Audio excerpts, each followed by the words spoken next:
My name is Trevano, and I'm your host for the Method and Thought podcast, where we will be talking about growth and interviewing people hoping to gain a different perspective and to inspire success and constant growth. This podcast was made to create a community of people helping people. So subscribe to this channel for more content. Enjoy the episode. To the Method and Thought podcast. My name is Trevano, and our very esteemed guest, Jason Towns, a very close friend of mine. Hello. So, Jason, tell us about yourself. Man, I am a born and bred Atlanta native, which if you've ever been to Atlanta and you met somebody from Atlanta, kudos to you, because it's not a bunch of us around here. But born and bred Atlanta, man. I've been in production, video production, audio production, live event production for 18 years now. Holy crap. And video post-production, photography, I've been doing all of that for the past decade plus. I'm married, my dad. I have 2 sons. They're very active, and growing up fast is I don't know what, man. That's my life, man. That's my life. Okay. Yeah. So, this episode is based on mentorship. Mm-hmm. At least I'd like to dedicate this to mentorship, but we'll see which direction it goes. Okay. Who was the biggest influence in your life and why? Biggest influence, I'm gonna say my dad. I've had mentors for just about every phase of life. So growing up, being in athletics, I ran track, but primarily my thing was basketball. And the people that impacted me the most with basketball is 3 people: Coach David Noel, Coach Desmond Mitchell, and Coach Nate King. The 3 of those people, they believed in me more than anybody else. Really pushed me into leadership and not necessarily settling for an assigned role, but understanding how everything flowed. Coach Noel was the one who taught me about being a guard. He was like, you're a point guard. You're the guy on the floor that's supposed to know everybody's position, everybody's role. And when somebody's out of place, you lead them back into place. Right. So he said, this isn't just basketball. This is life. This is leadership. And at 14 years old, I'm like, whatever. But I see that, like, certain things that they said to me over, the course of, I started playing with Coach Noel when I was 13, I think. So from 13 to 21, dealing with these people, a lot of the things that they imparted in me, I still carry to this day. Oh, that's crazy. But my dad, though, for every phase of life, has been the most influential person. Always supportive, always being a demonstration of what manhood is. Accepting responsibility, accountability, celebrating your wins, but taking an L and knowing how to take an L gracefully. And, if you're going to have a moment, cool, have a moment, brush your shoulders off and get back to work. That's kind of the epitome of my dad. If that sounds like some military rhetoric, my dad's retired Army. That, makes any sense to anybody. It makes sense because my father, he's a Green Beret in the Caribbean. Okay. So I understand. I understand. Yeah, you get some principles. Yeah. I wouldn't say he was the biggest influence because there were just some things happening in like our family at the time. For his job, he was traveling a lot, and we understand the situation. Yeah. But me growing up, I had to, I guess, lean on other father figures. Okay. Until he was back. Yeah. So yeah. I really didn't have a really personal relationship with my father until he really got back. Mm-hmm. Okay. Because he would come back for like a year and then he's gone for like 6 months. Come back for like 2 months and then he's gone for a year. So it was always like that growing up. And we would have conversations and, there's never no ill will or no bad blood or anything like that. Yeah. But the one thing I learned from him is the type of leader he was. Okay. Seeing how he led people where he worked. Okay. And it was one thing that he always told me and it's probably the only thing that I could like just like up to this day carry with me, and that's basically to be decisively right or be decisively wrong. Okay. Right? Yeah. You don't want to be in between because now you're doubting yourself. Okay. So how I interpreted that is, if I'm wrong, I'm all in on that. Oh yeah. Yeah. Like, I don't know I'm wrong, but I'm all in on the decision that I made. Yeah. And if I find out that I'm wrong, I have to be willing to accept the consequences that come behind that. Right. And obviously it's vice versa. Right. So with that being said, I mean, like, tell us about the impact of the influences of your childhood or your teenage years. Like, how did that like help you become the man that you are today? Yeah. The biggest thing was demonstration. My dad is not by any means perfect, but he was always the person who was willing to give the best version of himself in whatever scenario he was in. So I grew up in church primarily. My dad was a youth pastor for 10 years, but he says this, I don't really remember this, but growing up as a kid, I'm an athletic kid. My uncle introduced me to golf when I was like 11 or 12. And it was always this thing of, we're going to play golf on the weekend. We're going to play golf on the weekend. Well, church happens on the weekend. So my dad worked a full-time job. And when he wasn't doing full-time job stuff, we were at the church, we were doing things, which was cool because I had community. But the instance that I just wanted to be a kid with my dad, go to the golf course, hit some golf ball, whatever, he was always busy. It was always something. He says, I said to him, when are we ever going to have our time where we could just go to the golf course? We could just be us. And I'm thinking, I don't remember this, but I'm just trying to channel that thought right now of, man, you always doing something. And the something that you're doing is always impacting somebody else. What about me? And it made me feel selfish to a degree. It almost made me feel performative because whenever my dad was around, of course, I want to impress him. Like, I'm trying to be the best version of me in every scenario. And it doesn't help that I'm competitive. I already want to beat everybody. But I'm trying to be the best version of me just because my dad is there. And he said something to me one day. I was playing rec basketball, and this dude was in my head. He had me bent. And Dad said, hey, are you having fun? And I was like, right now, no, I'm not. I really want to trip this dude and just watch him face plant the floor. And my dad was like, okay, stop. Like, if you're not having fun, you need to sit down. This game is, of course, it's about competition. It's about camaraderie, but this is about fun. You're a leader on this floor. And if you're not having fun and everybody's looking at you not having fun, then nobody is going to perform to the best of their capability. Go out here, give it everything you got, in spite of what this dude is doing. Give it everything you got. Have fun. Change the whole course. At that point in time, I mean, I'm still hyper competitive. Like, I still want to beat this guy. But at a point, I'm like, you know what, dude? Do your thing. Do whatever it is you're going to go for it. But right now, y'all, we're just about to run. We're about to have some fun. We're going to make some stuff up.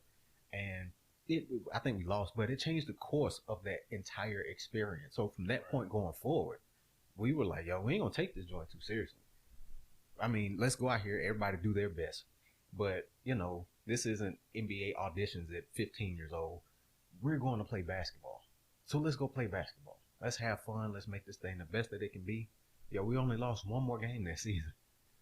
It changed the course of things. Just a mindset shift of stop taking the weight of other people's words so heavily on the impact of your life.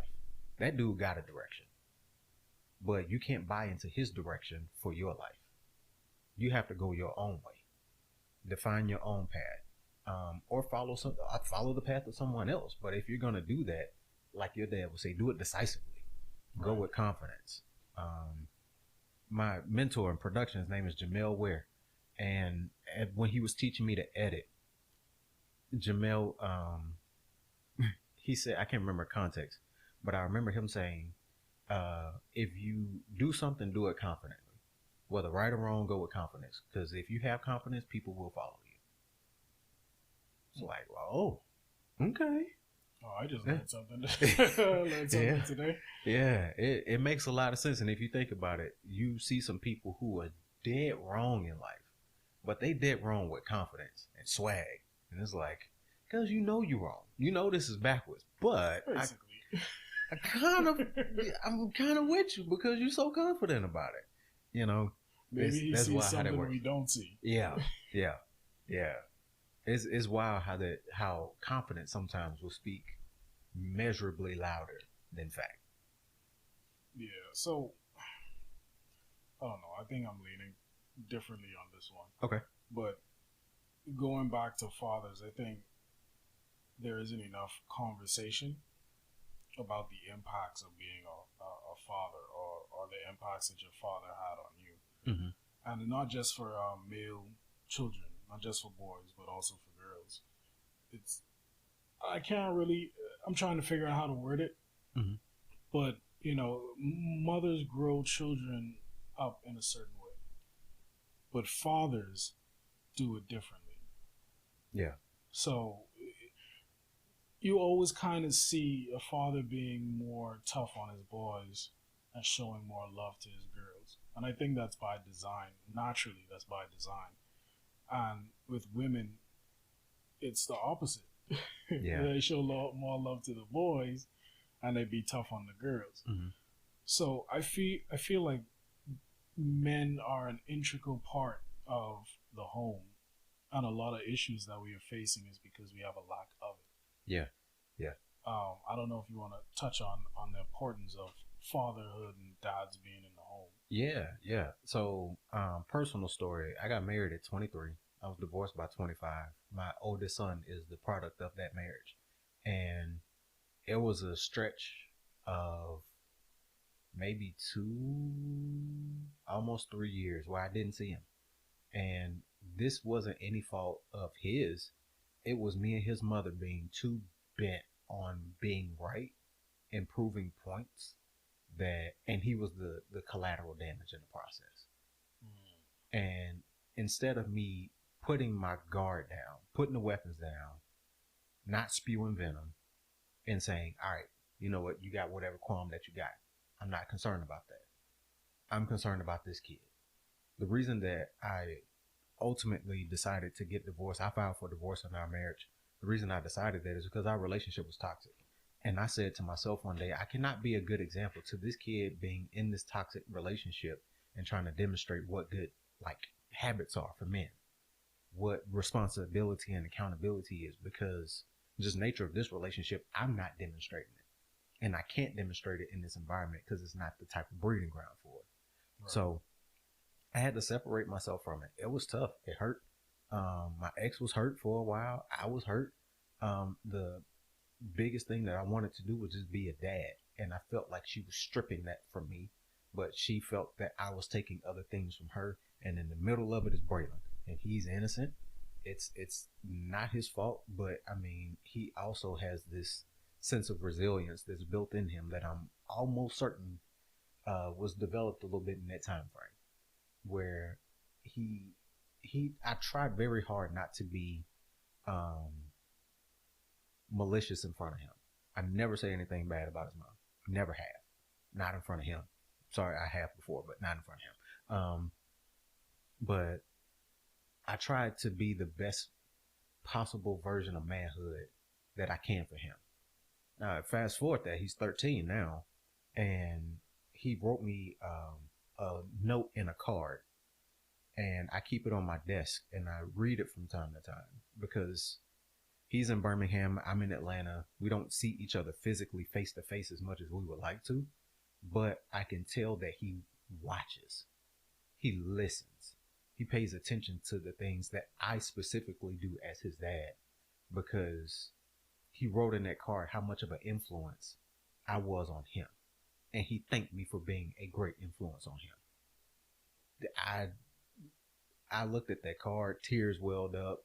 It was, I keep it. It's my reminder every day for both my boys. For them to know, first of all, that I'm there for them. Even if we're separated physically, we cannot be separated any other way. I'm still your dad. I will go to whatever extent I have to for y'all. So there's that. And then there's I want to be the best influence of what positive and negative life circumstances can give you and how you can work through them so that when you experience them, you don't feel like you got hit by a truck. You can say, ah, man, this sucks. I dealt with it. I can deal with it. I might not know what to do in this moment, but I know somebody I can call. Let me talk to my dad real quick. And I'll stop whatever. Hey, sometimes it's going to be a situation where you just got to walk through the mud, man. It's going to suck. It's going to suck for a couple minutes. Get past that couple minutes, and then it'll be better. Yeah, that was powerful. For me, it was, like I mentioned before, I guess trying to lean on somebody else, another father figure. It didn't always work out. And it kind of led me into this weird space. Okay. Where I just started doing stuff. And now that I look back, I think I did it to be noticed. Okay. For the intention of it. So I guess you can say for a stretch, I was like this terrible kid. I wasn't in a gang. I was like a gang on my own. Kind of thing. Like I didn't have it just felt like I didn't have a purpose. Like I didn't know what it was. Yeah. And I wasn't trying to find it. Okay. Like I didn't have a role model to latch onto.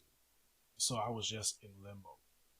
And I think that's the best way I can kind of express that. And I'm not blaming my father by no means. Because there's things that he's done that's taken our family to, amazing heights. Mm-hmm. But it is just at that time, he had to do what he had to do. And there were consequences to that. Yeah. And I feel like I, as well as my other siblings, were consequences of that. We all went through something during that time frame. It just so happens that I'm the oldest boy. I got two sisters and I got a little baby brother. Mm-hmm. And that's just my mother. She's also a teacher. And she does sports after school. Okay. So it's a lot of pressure, like, around her. If I do something wrong because I went to the same school, they go to her. She's already dealing with like 100 kids in a day. So to deal with me, outside of that, it was a lot. Obviously, I didn't know that then. Mm-hmm. But to get back to my point, I was just in this weird space, and it was like I just felt empty. Yeah. So everything that happened to me, I blamed something for. Okay. Not only did I blame something or someone for it, I attacked it. Okay. I wanted to get rid of it. So if somebody said something negative to me and it hit me the wrong way, it was a fight. Mm. And it was a brutal fight. Like, things were bad. Uh-huh. Then I have a cousin. His father died at a young age. He was living with my grandmother. He was also in that same phase. Mm-hmm. He didn't have a role model to really look up to. Okay. And so I just kind of latched on to him, and he latched on to me. And then at some point, we were just like kind of running the streets without knowing that we were running the streets. Yeah. But everybody had like a level of fear for us because they knew what we were capable of. Mm-hmm. And it wasn't until, I would say, maybe 3 years out of high school, I guess it just clicked. Like, I realized, like, I didn't want to be that person anymore. Okay. And I can't really put a finger on what gave me the inspiration or the motivation to make that change. But it was like it just happened overnight. Like I wanted to succeed. Okay. And so there was a brief stint where I actually became a police officer, mm-hmm. which up to this day I regret doing. I have stories, like crazy stories about that, and just the whole like court system and how it works. And for those who don't know, I'm originally from the Bahamas. I moved here in Atlanta in 2018 after being married to my beautiful wife. And I'm enjoying it. I have a podcast. I have 2 businesses. I'll highlight those in a later date. Um, this was actually one of the guys who hired me in my first job here in the United States. So I felt it fitting for this to be the first, for him to be the first person I interviewed for the podcast. But back to what I was saying, I don't know when that switched, but now everything is just kind of in my brain.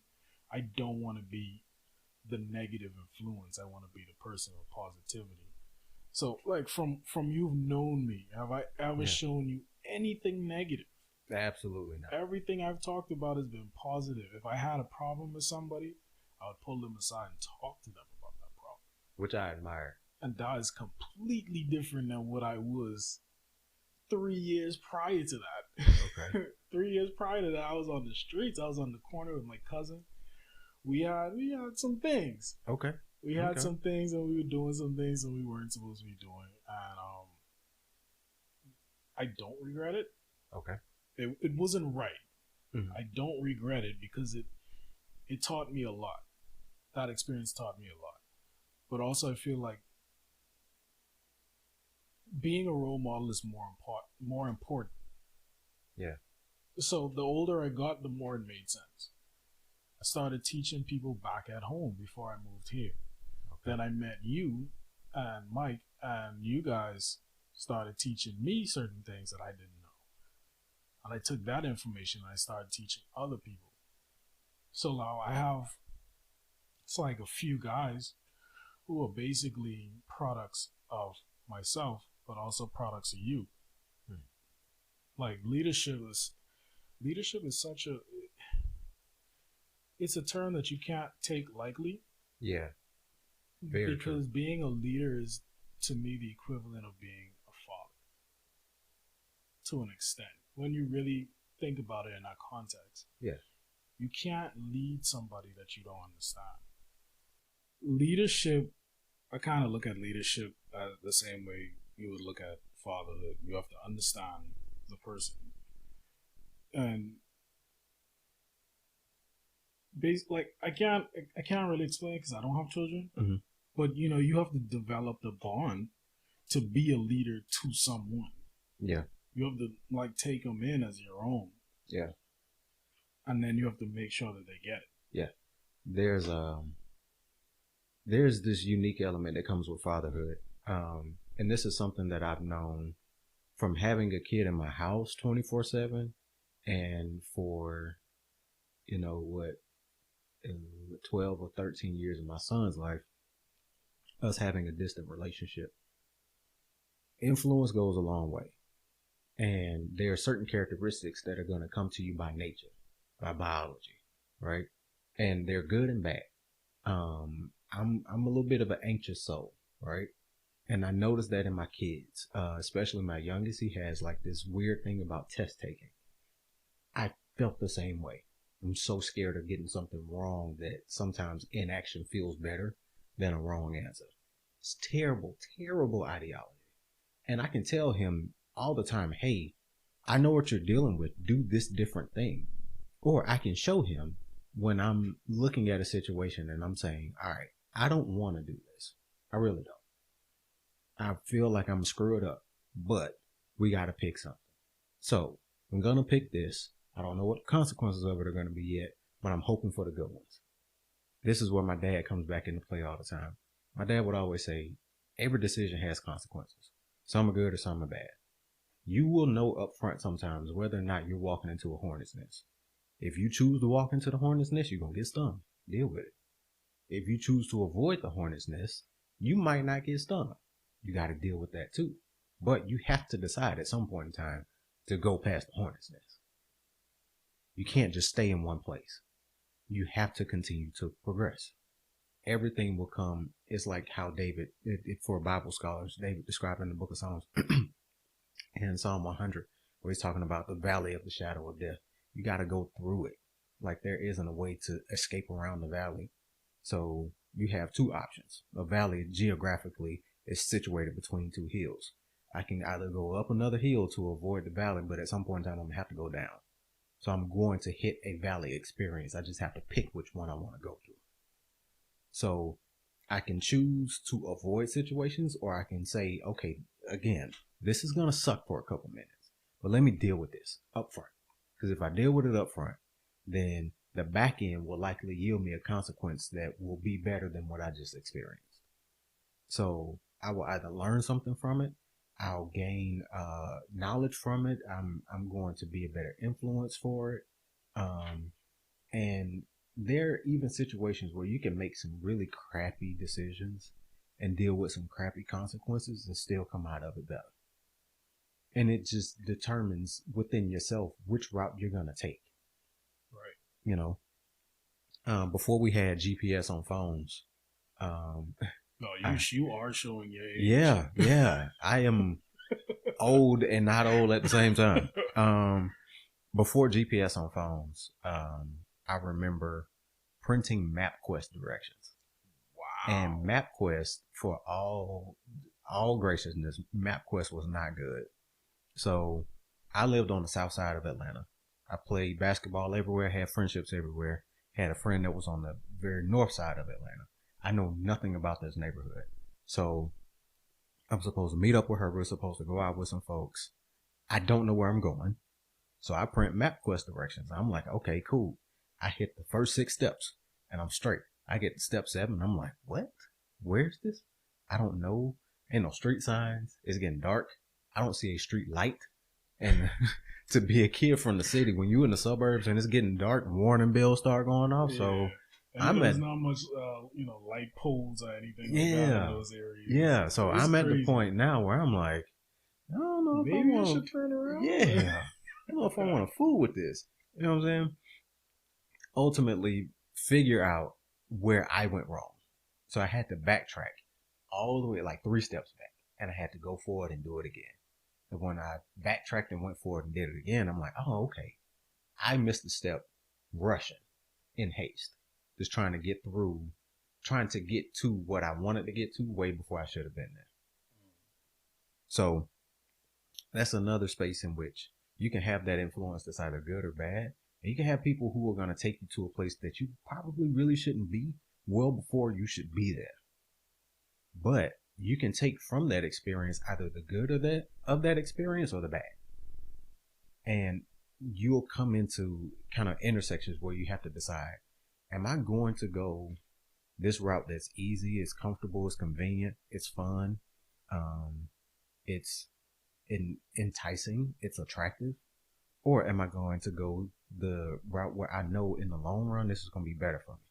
Might not be as fun. It's not going to be the immediate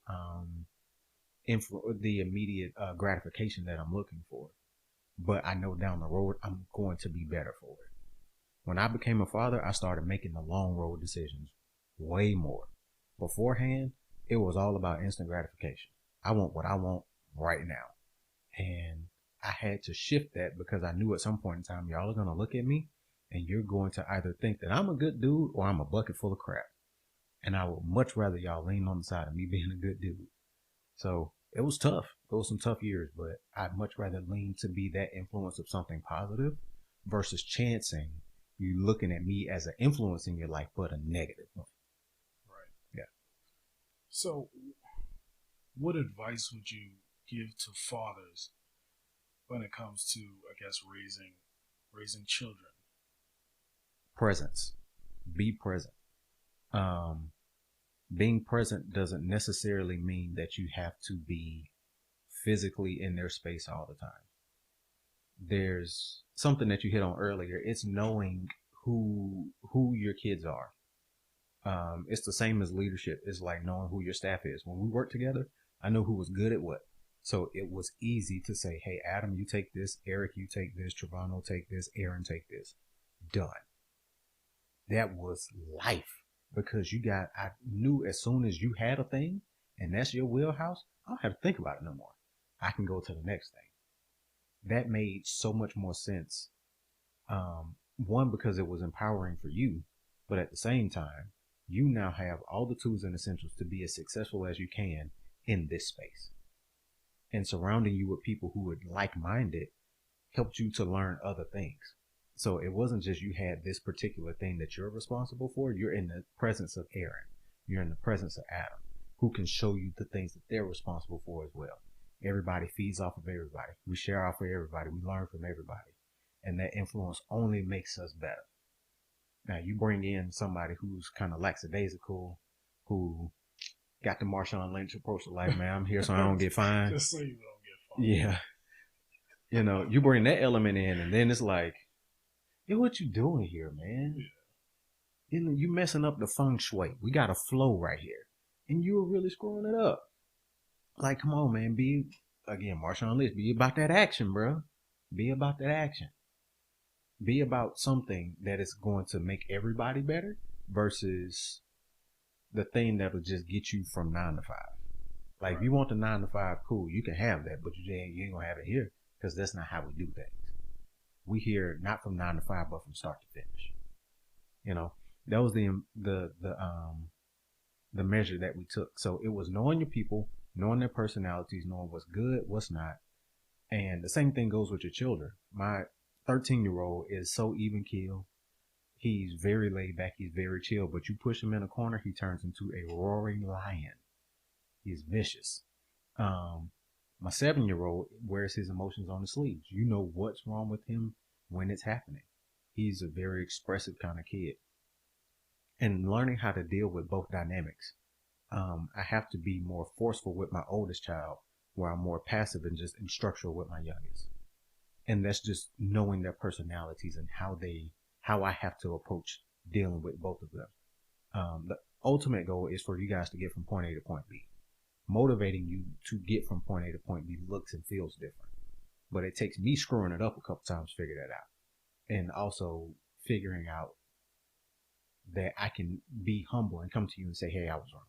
I messed that up. Here's how we're going to go forward. And I give you the credence to check me if I do it wrong. So it builds up a trust dynamic. It builds up a sense in which we have open lines of communication. And if ever you feel that you need support, you need advice, you need to vent, you know I'm a safe space. I'm not going to judge you. I'm not going to say what you need to do is. I'm going to say, okay, cool. You felt this. You went through this. How did that affect you? What's the plan going forward? Do you have a plan going forward? Okay, let's make one. And then we'll march it forward from there. Yeah, that's a pretty good that's some pretty good advice. Yeah. Took a long time to learn that, man. Yeah, and shout out to Adam Taylor, project manager at Encore. Yeah, what up, dude? Yep. Man, we really had the A team. Yes. Yeah, we did. I'm talking about like in Georgia. We had, to this day, we still kind of have the A team. Because you have Adam who's still doing his thing. I'm doing my thing. You're doing your thing. Mike Kotz, he's doing his thing. Shout out to Michael Kotz. Mm-hmm. And Amber Wade. Amber, she's doing her thing. Aaron's moving up in the company. Yeah. This is all just like 2 years ago. Yeah. This is all just like 2 years ago. And that were bent and determined on breaking us up, too. Yeah. I'm just happy to see how everybody's just progressing. Yeah, man. That's massive. That's what this whole podcast is about, just growth and how we can achieve that in different ways, whether that be in your personal life, your business life, spiritual life, personal life. Like, how can you grow? Wake up every day to be better than yesterday. Yeah. And I've taken that personally. Like, I think you've seen it. Like my growth from when I first came in to where I am now, and then seeing the direction in which I'm headed. I've seen it with you. I've seen it with Mike Hart. I've seen it with Adam. I've seen it with Aaron. Mm-hmm. And it's all inspiring. And I just want to, I just want all of us to be in the same room one day. And just have like a talk on this podcast. Okay. Where we just talk about the things we've been through. Yeah. Yeah. And how it helped us to get to where we're at now, and also inspire others not to follow in our footsteps, to do it their way, honestly. Mm-hmm. But we just want to be the people who inspire them and motivate them, Mm-hmm. where they don't just give up. They don't, just show up so that they don't get fined. Yeah. No Marshawn Lynch's, man. Right. So that's an integral part. Like that crew Yeah. had an integral part in my life. That's probably like the best crew that I've worked with in my entire life. Yeah. That's awesome. Crazy. That is awesome. Man, when we interviewed you, it was me and Mike. It's 5 minutes. Yeah. It was a 5-minute interview with it was just 2 questions. Yeah.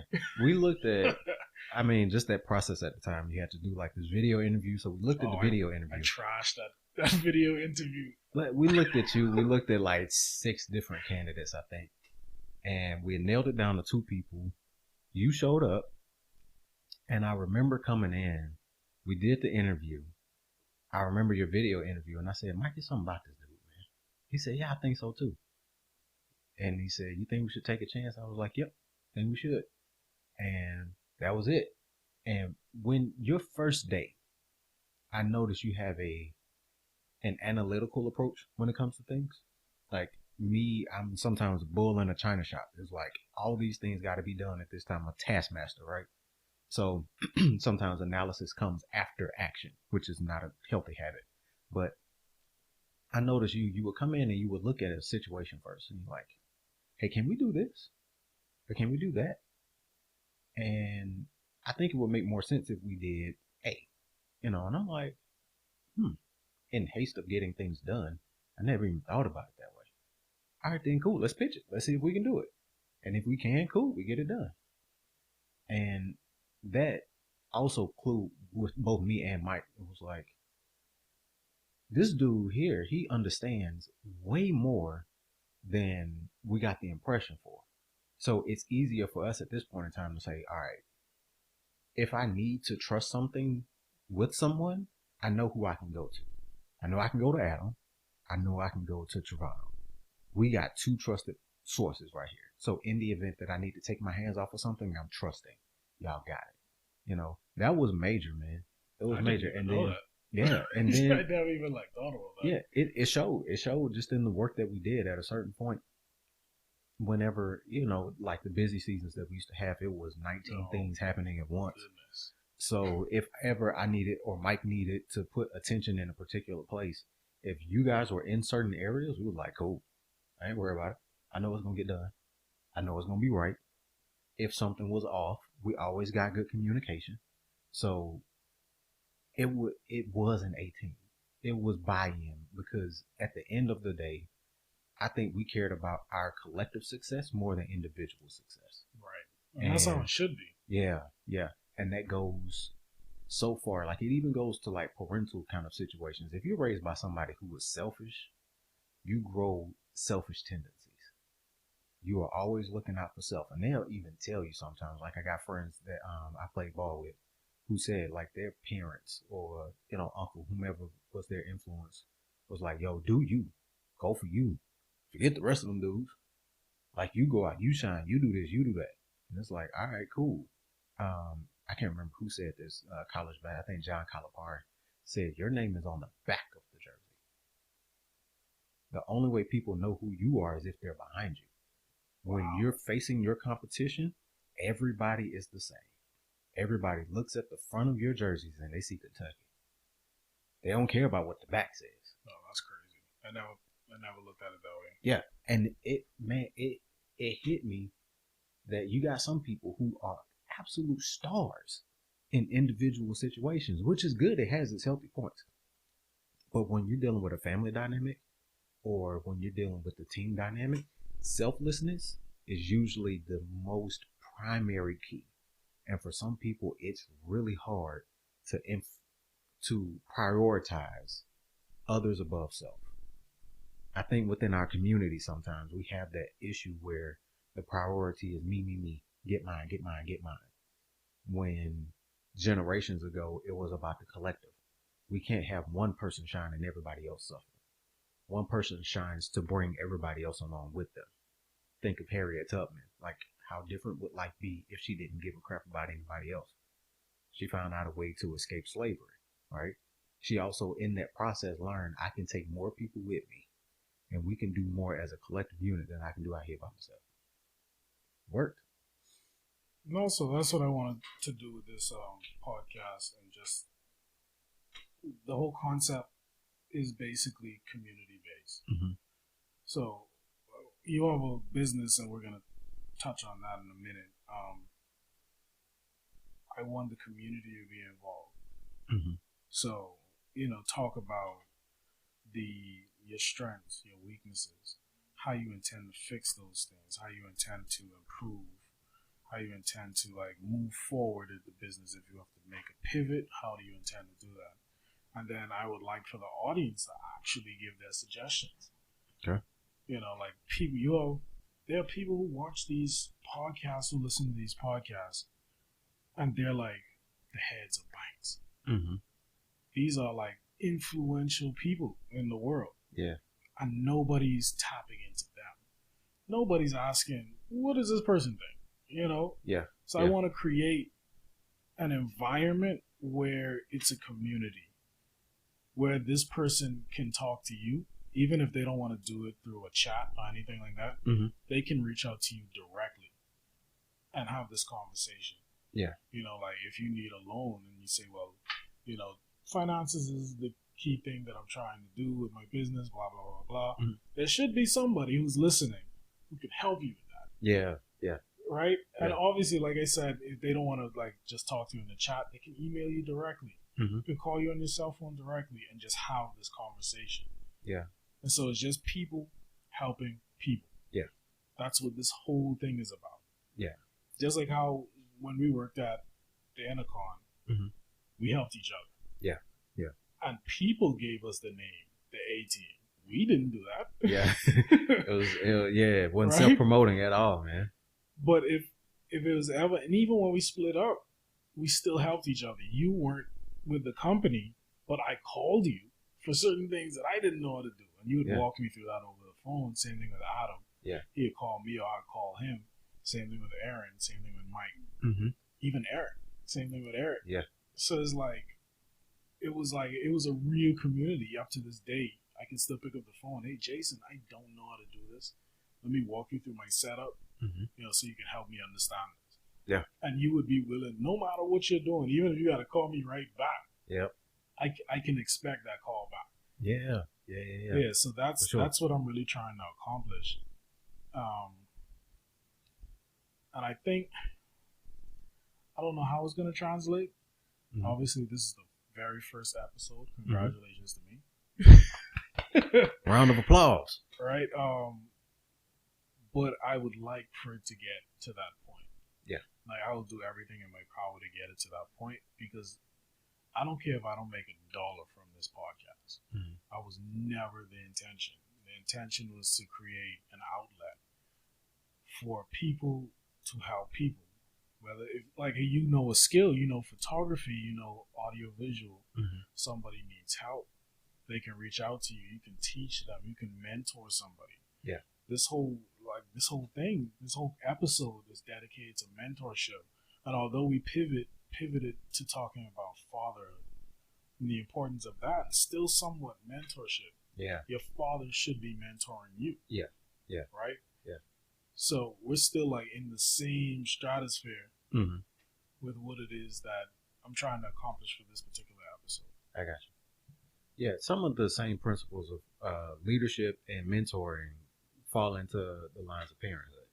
Now, if you think about it, it's parents are mentors to kids, your primary influence in a lot of situations. Think about athletes, right?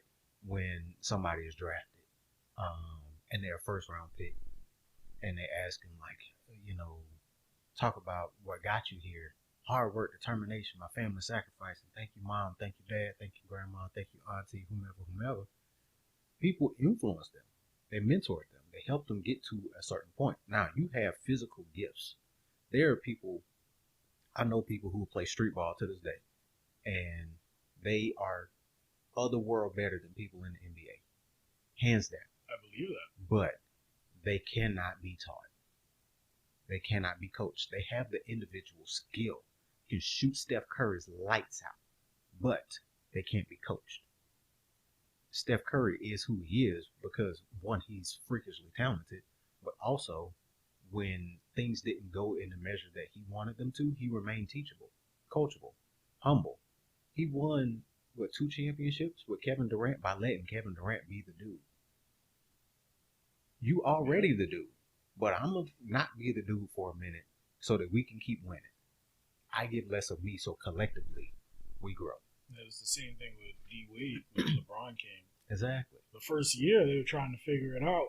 Mhm. They're like, this is D Wade's team, so Yeah. it kind of dwarfed LeBron in a way. Yeah. And then they just the next year is like, okay, we gotta pick Yeah. who's gonna lead this team. And once We can't have two leaders. Yeah. And once D Wade said this is Bron's team, that was it. They won two. Yeah. Yeah. I mean, there's a measure in which you cannot discount how influential leadership is in a situation. There is, like, if you've been in any organizational situation and you've heard the expression, there are too many chiefs and not enough Indians. Yes. There's a reason that hierarchy exists. We need direction. We don't have 50 presidents for a reason. We have a president, 50 governors, different people in different spaces to help govern a collective. That's how structures, hierarchies are set. And where you have lack of leadership, you have issues. There are places all over the world right now who are having tremendous issues. Yeah, major issues, because they just don't have definable leadership. They don't have anybody who's willing to say, hey, what I'm looking for and what I want to attain out of this situation is not as important as everybody collectively moving forward. Because if we collectively move forward, I still get to shine. I still ultimately get what I want. But I get what I want with the support of and backing of this entire collective group of people behind me. So I'm not fighting this battle by myself. Right. Similar situation is what I want to do with my business, which is pivot away from attacking or going after individual gigs, but more so helping the community of photographers, of AV specialists, AVL specialists, just be better. I just want to support you. I don't really want to compete with you over this. It's enough for everybody to eat, for real. But I'm not trying to take anything from you. Ultimately, I'm trying to give you something so that you can be better. And in the same sense, I'm not going to come in this like the alpha dog, like I got all the answers. Nah, I can learn something too. So in this whole process, if I'm helping you in a sense, I'm also trying to learn in another sense. So that when the opportunity presents itself again, I can help someone else. Right. As a community, we all come up. We all eat. We all get better. We all grow a network. And it turns into something that isn't just Jason Dennard LLC, but it's a collective. It's a conglomerate. It's a thing that started kind of like Amazon, selling books out of a garage in Seattle, to being integrated and woven into every fabric of society right now. Okay, so can you tell us about your business and how far you want to take it? Yeah. So my business is pivoting right now. So where I was at one point more focused on getting like direct engagement. I want to book the shoots. I want to perform the shoots. I'm doing all the post work or I'm contracting it out to others. I'm in a sense right now where I'm being more supportive of people who are more engaged with pursuing that business. And the thing that I want to do is help people understand that the back end of your business is equally as important and requires as much time as the front end. It's kind of like online dating, right? You set up a profile on an online dating site. People see the best version of you. They get your good side. They only get the good lighting. They don't get the like messy bed head when you wake up. You don't post that on. No. You don't post your insecurities on there, nothing like that. The same thing goes with business. Your clients don't see when it's 2 a.m, you're dead tired, you can barely keep your eyes up, and you're still trying to get work done. We always put our best foot forward, right? And while things like social media help us to build influences and audiences, the thing that matters most is when you show up. Are you a person of your word? Can you stick to terms? Are you charging something that is within value? I don't want $20 worth of work and you charging me $3,000 for it. I'm also like, I'm not gonna feel bad for saving money, but if you charge me $3,000 worth of work, that should be 30. I'm gonna take $3,000 because I know you're gonna do $30K worth of work. Now, at some point in that process, I'm gonna tell you, hey, you should have charged $30,000 for this, and this is why. I'm not just gonna say, hey, you should do this. I'm going to say you should do this, and this is why. This is where all these things are valued. And if you value your work and your business and your time as much as you say you do, you should implement these strategies so that ultimately this business doesn't kill you. So I'm shifting, being more strategic. My mentor in photography, Ross Knight, when he did this, kind of shocked me. And I was like, Ross, man, we have opportunity to go after this business. You know, this market is still hot. He was like, yeah, it's also really labor intensive, and I'm getting older. I don't want to work that hard no more. I want to get the type of gigs that requires me working less and making more. So he shifted. I was like, okay. So where they do that at? How they do that? That's ultimately, I want to get that same thing. Like I want to witness how you do this. So ultimately, I can see how it's done. And when it's time for me to make that pivot, do it myself. But not just do it for me. Help somebody else understand that this can be done for you as well. Right. Even with my businesses, I'm quickly understanding that the back end takes a lot of work. Yeah. Like to just, because it's more than just setting it up. Mm-hmm. You have to create a flow. Yeah. That makes sense. Yeah. That's the next thing. So it's like you have to try to make the experience flawless for the client. Mm-hmm. You're sending an invoice, you're sending a proposal. It needs to go smoothly and easily. Like they just accept it, they're able to read it, they're able to sign it, send it back. Mm-hmm. It shouldn't be like where you send them a proposal and then they have to print it, then they have to sign it, then they have to upload it again and then send it back to you. It's too much work.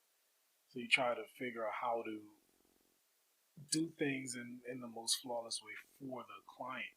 Mm-hmm. You want to make it as easy as possible for them to make a decision to book you, essentially. Right. This is not an ad for Adobe, okay? Not an ad for Adobe. But for what I think $4.99 or $5.99 a month, you can get Adobe Acrobat Pro. Yep. Acrobat Pro, I do all of my invoicing. I allow e-signatures, everything, contracts. It's all in there. It's all DocuSign. It costs me, just because some add-ons, $10 a month. For a client to look at something, click the link. Okay, this is what we agreed to. These are the terms. All right, so I just click and sign it. Yep. You click and sign, boom, it's done. I got it. We're in agreement. We're on a contract. Here's the link to pay your deposit. So I just hit this button. Yep. Click. Shows up in the account. Work is done. That's how it rolls. For now, I'm using QuickBooks. Mm-hmm. And I have Adobe Acrobat just if, they need signatures and stuff like that. But I want to, get to a point where it looks better. Yeah. Because it doesn't look standard, It's the standard invoice. Yeah. And then you just have your logo in the top right-hand corner. Yeah. So eventually, as things start to flow a little better, I want to just upgrade and get, like a better proposal. Mm-hmm. Like a look. Yeah. Something that connects the invoice to me or to the company, where they look at it and they're like, ooh. Yeah. Before they even see the money. Mm-hmm. Like, I got to sell them the company before they even see how much they got to spend. Yeah. Yeah. Pro tip, by the way. Yeah. Yeah. I sat in this, it was something, panel discussion. I remember, photographer named Peter Hurley. Look up his Instagram, Peter_Hurley. He talked about his business. All Peter Hurley does is headshots, right? He has made a brand off of headshots. And he said he was sitting with a client once, or it was either he or another photographer. They were sitting with a client. The client was looking through this lookbook, and he's sitting with a couple. The guy sees the look in his woman's eyes, and she's looking at him like, "Oh my God, I love it." And he was like, "Cool, I got it." So I don't have to say a word. It's the work. This is the work you put in before. Yep. You even send them that quote. She saw something where they're determined at that point. They've already made up their mind. Yeah. Like it's so much work that you have to do to get to that point. Yeah. like people don't understand that. They think it's just, you know, put out a few demos and Mm-hmm. you know, and Yeah. people just like it, but you have to go beyond. You have to go above and beyond because you're trying to not just attract that person, you're trying to sell it to them before they even bought it. Yep. Yep. And his whole thing with that was she's looking at old stuff, but she sees herself in what I've already done. And now she wants to create her own mark so that this ultimately, she don't know, but this ultimately is going to sell me other business down the road. Yep. But she sees herself in stuff that I've already done. So I don't have to sell her anything at this point. I can tell her the cat gonna take pictures and she'll be fine with it.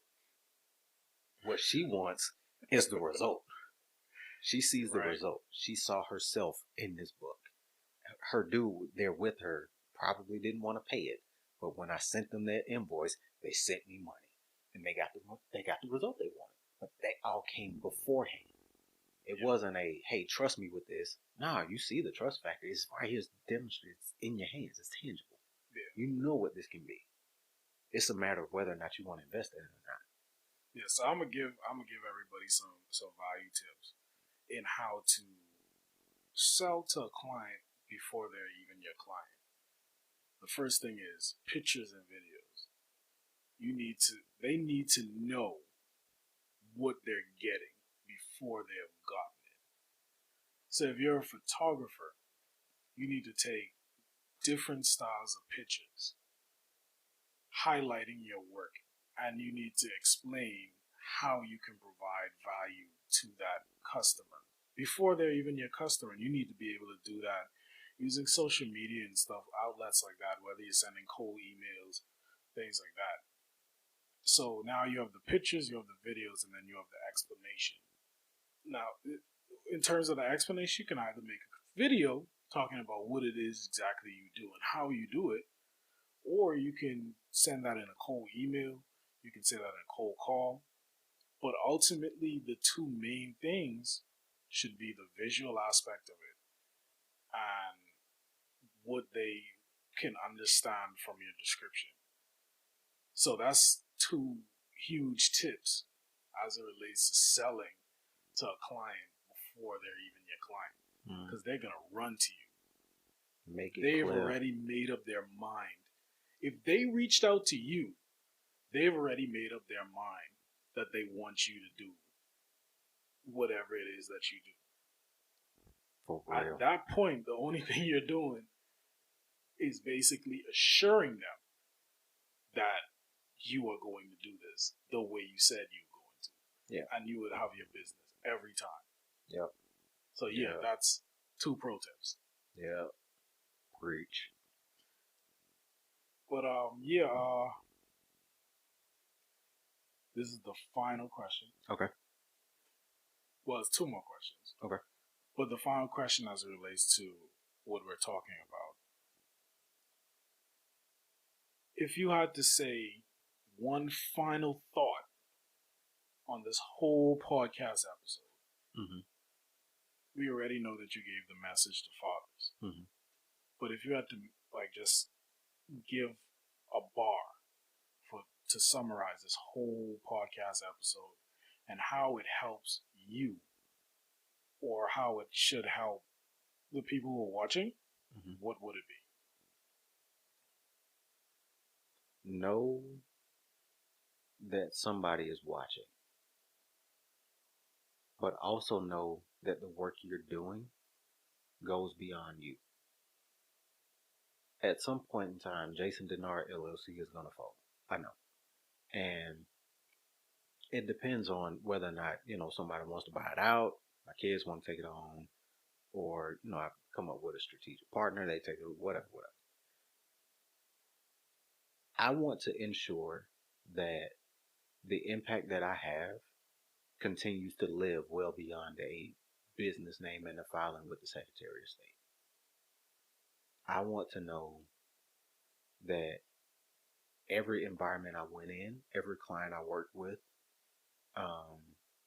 every person that I partnered with on a project walked away from this experience with me feeling better, even if it's just a little bit, feeling better than they did before I showed up. We have a mutual friend, Ashley, and Ashley and I worked together.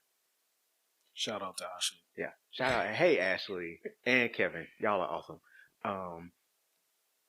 We worked maybe 6 months, maybe.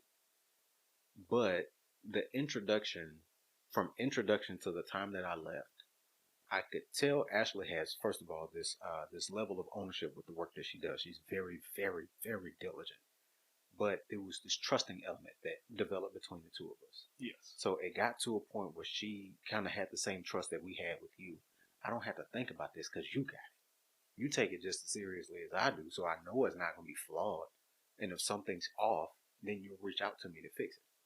So there was an insane level of trust. So when Ashley, the day I left, I remember her giving me a hug, and she said, "You made my life so much easier." I think I was there that day. Okay. Your last day was my first day. Okay, yeah. So I remember her saying that, and I remember thinking, mission accomplished. Cool. I can walk now. One, my dude's here. He's going to carry this on. Second, the thing that I came in here to accomplish worked. I didn't come here to take anything over. I don't want to implement anything that nobody wants. I came in here to be supportive of a brand and the vision that was already in place. So if I was able to help that be a percentage point better than when I got here, mission accomplished. I'm good. I can walk away with peace. I can walk away knowing that I gave it everything that I had. And out of my everything, this thing became something better. So basically, it's just leaving your mark, leaving a legacy on everybody you've ever had contact with. Mm-hmm. That's good. Yeah. And a legacy of positivity, a legacy of excellence, a legacy of positive influence. Wherever you have influence, it can either be good or bad. The athletic demonstration or example here, you have a person who plays on Team A, and Tara Owens is a perfect example of this. What folks in San Francisco said, "Oh, he's a pariah. He's not a good teammate. He performs well, but then he goes to Dallas, and the experience in Dallas starts great. It's like, oh, okay, yeah, you don't really fit the vibe here." He goes to Philly, and the people in Philly said, "Oh, he might not have the same capability, but his heart, his energy, that he gives 100% every play. He teaches people around him how to be better. Dude is the ultimate teammate. He might not give me 200 catches and 1,500 yards a season anymore, but he is going to block somebody when they're coming from my blind side. He is going to show this person how to not go through the A gap, go through the B gap when you see this alignment." That's his influence. And that has trickled down, not just from Tara Owens, but to the named influential wide receiver in the NFL right now. If you've been an A1 receiver in the NFL, most of them have worked with Tara Owens. He's the pariah. He's the bad guy. He's the terrible influence. But the people who are making $200 million right now learn from that guy.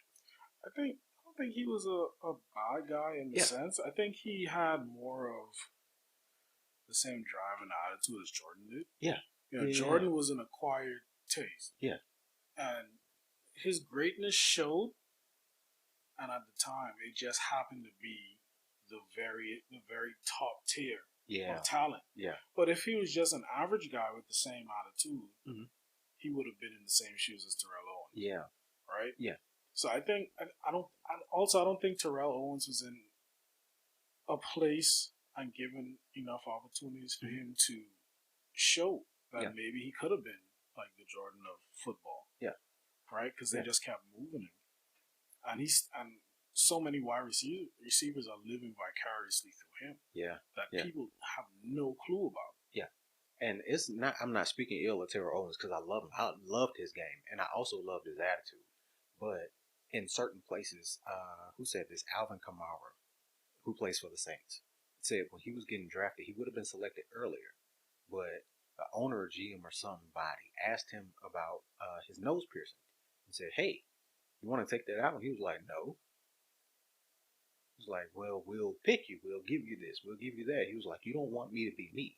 So no, I'm not going to play for you." It turns out he didn't need him. He's doing just fine in New Orleans. But the idea that Terrell didn't fit the narrative for someone made him a villain. Right. If you look at everywhere that he had influence, it was positive. Dude was a winner. He performed. He excelled everywhere. No matter the circumstance, he always found a way to excel. But because he didn't fit certain narratives or certain ideals, then people looked at him like, oh, he's an issue. I don't necessarily buy into that. Sometimes you're in a space, use an analogy that my home church pastor says, you're on the right bus but in the wrong seat. You need to find your seat. Wherever that seat is on this collective bus, find your seat. Find a place that you can be the best, that you can be you, that you don't have to sacrifice morals or standards or anything to excel and be your best. Find that space and live it. Because whatever's in that space, that's for you. That's for you. You're going to get it. But if you're trying to live your best life through the lens and eyes and capabilities of somebody else, it's never, ever going to work. At some point in time, you're going to hit a failure. So bet on yourself. Put that money on yourself and your capability, your skill set, your zone, before you try to put too much energy into discounting what somebody else is already doing well. That was a lot of value. Final question. Yeah. Where do you see yourself in 5 years?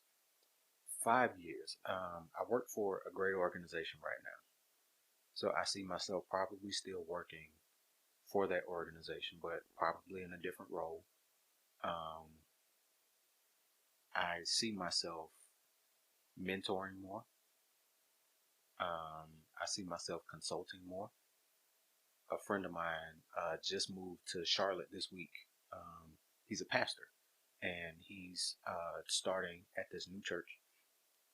And before he left, we hung out for a little while, and we just shared experiences. We worked together in 2 different instances.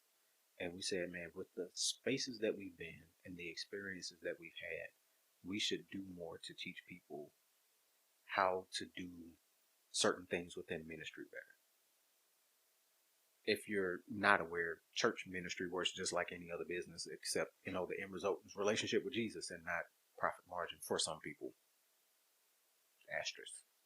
But just being real, some folks just aren't great. But yeah, we thought about, like, he's been an administrator in 3 different places. I've been from support roles to director roles to management roles to bottom of the barrel in several different places. And the experience of having my own business, already doing some consulting, I thought, like, man, we could really, really help to influence not just individual businesses, but communities. Like the space that I work, I'm the stark minority, but I'm in a position of influence. And that doesn't have anything to do with my education level, my skin color. It has to do with the fact that this is my seat on that bus. And this is what I was determined to do. So I have to give my 100% best, even when it's not 100%. If all I got is 80, I'm going to give you 80. But I'm going to give you the best of whatever I got. Because the eyes, the ears, the measure of influence of this space depends on whether or not I give 100% or not. And you'll never ever have an instance in which you will look at me and say, Jay, half-ass that. He ain't really give 100%. Never. I'm going to give you everything that I got with every instance. And if I can't, I'm going to be upfront with you and tell you that I don't have it that day. But that's ultimately where I want to see myself in a few years. That was a long way around that question, but yeah. We're just soaking it up. Yeah. We're just soaking it up. Where I see myself in a couple of years is being in a space in which I can just help influence leaders, influence mentors, be mentored, but share knowledge from different experiences that I've had with others who are seeking that same experience or something similar so that they can be their best selves. It's crazy because, I've asked that question to a lot of people, and the answer I get is nowhere remotely close to that. it's always, I want to grow my business to six figures. I want to make my first million. Yeah, it's never really, I want to mentor and be mentored. So to hear that was very inspiring. Thank you again for being on the show. For sure. I think you provided a lot of value, like a lot. Maybe it went over some people's heads.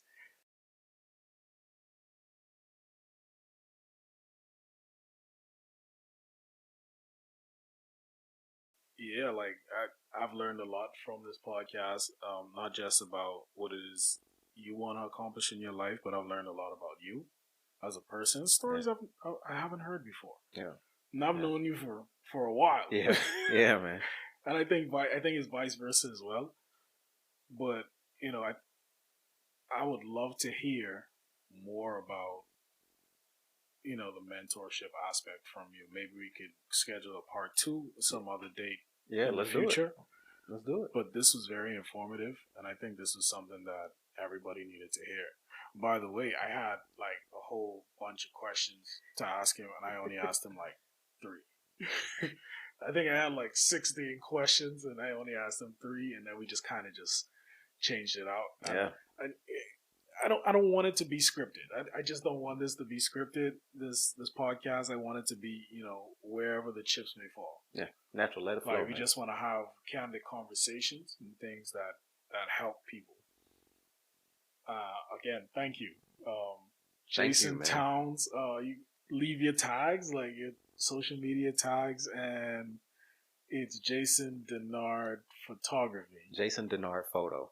Jason Dennard Photo. Dennard. Jason Dennard Photo.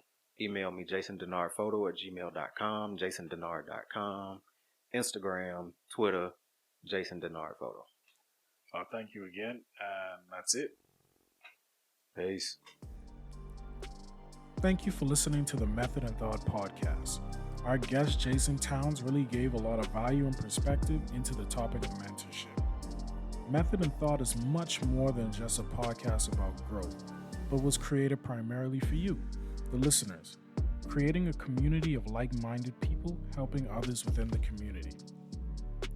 Please visit methodandthought.com for everything from podcast episode extras to blog posts and a business directory highlighting companies that take great care of their clients and also supports the podcast.